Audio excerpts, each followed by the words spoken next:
Gegužę mes minime širdies nepakankamumo dieną.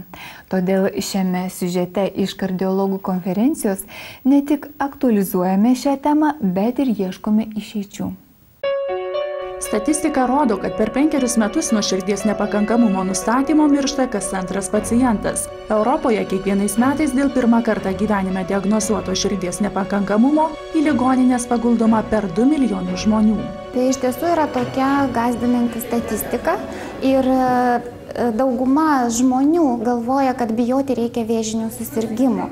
Tačiau mažai kas žino, kad iš tiesų sergantis širdies nepakankamumu miršta anksčiau negu tie, kas suserga krūties, prostatos arba storosios žarnos vėžių.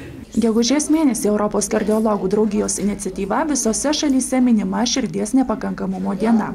Į Vilniuje vykusią spaudos konferenciją susirinkę medicinos atstovai aptarė aktualiausius klausimus. Kaip reikėtų sumažinti sparčiai augantį ligonių turinčių problemų dėl širdies nepakankamumo skaičių.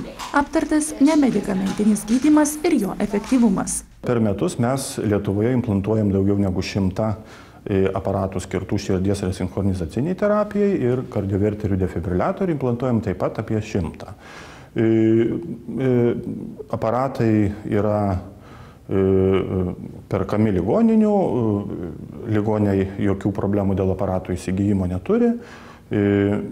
Patirtis yra tikrai optimistiškai nuteikianti, tik tai truputį gal mes atsiliekam nuo turtingesnių ES šalių, nes atliekam truputį mažesnį kiekį operacijų tinkamų šitiems pacientams. Čia labai sunku būtų komentuoti priežastis, kodėl tų operacijų atliekama mažiau. Greičiausiai pacientai, kurie turėtų šitos aparatus gauti iki mūsų, tai yra 3. lygio specialistų, kurie atrenka ligonius tom operacijom ar atlieka tas operacijas, neatvyksta. Iš tiesų gyventojai gali padaryti daug. Kiekvienas yra savo sveikatos šeimininkas ir mūsų tikslas yra suteikti daugiau žinių visiems, kad žmonės susirūpintų laiku, tada, kai jie yra 40-mečiai, kai jie gali išvengti širdies nepakankamumą.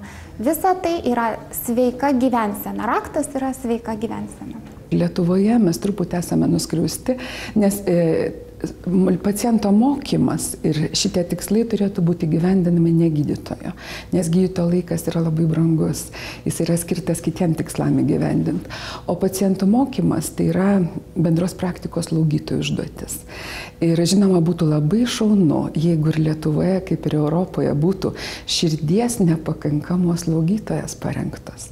Paprastai europiečiai, čia turėtų būti pavyzdžiai, turbūt Olandija, galėtų būti Belgija ir kitos senosios Europos šalis, kurios rengia ne tik tai taip vadinamas kardiovaskulinės medicinos seseris, tai yra širdies ir kraujagyslių ligų slaugytojas, bet netgi siauros specifinės temos širdies nepakankamos slaugytojas. Širdies nepakankamumas yra vienas didžiausių ir nesulaikomai augančių šiandieninės medicinos ir visuomenės sveikatos iššūkių.